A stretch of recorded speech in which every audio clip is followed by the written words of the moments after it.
여러분, 북이스라엘에 여호람이 통치할 때 아람 군대가 공격해 왔습니다.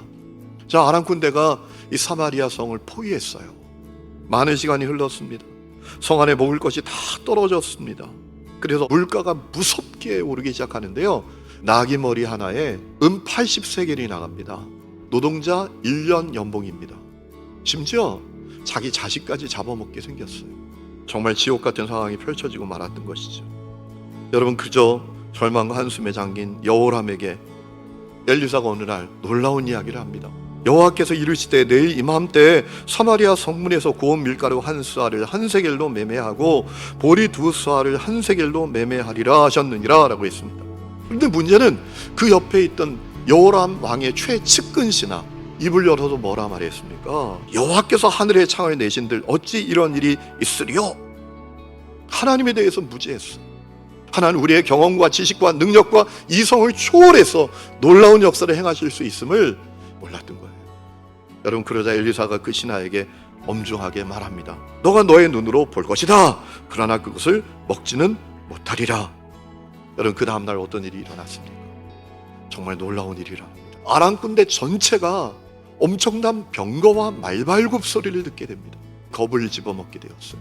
야, 이집트 군대가 도우러 왔구나. 이제 우리는 죽었다. 그래서 퇴각하여 진영에 있는 곡식 보물 다 남겨두고 도망쳐간 거예요. 여러분, 누가 이 일을 하셨습니까? 하나님이 하셨죠. 그랬더니 이스라엘 백성들이 몰려나오기 시작합니다.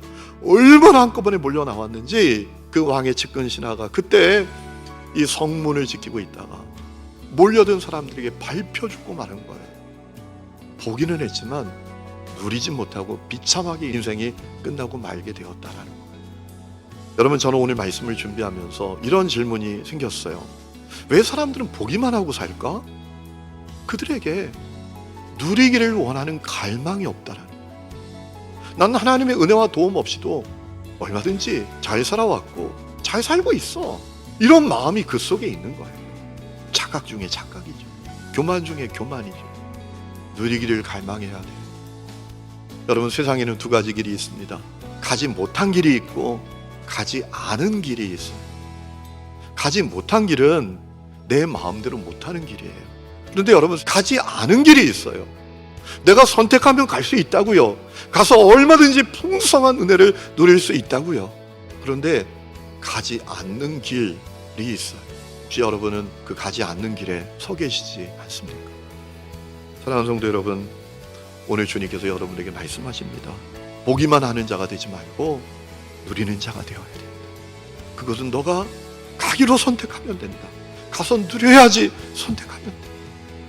볼 뿐만 아니라 누리는 자가 다 되어질 수 있기를 주의 이름으로 축원합니다.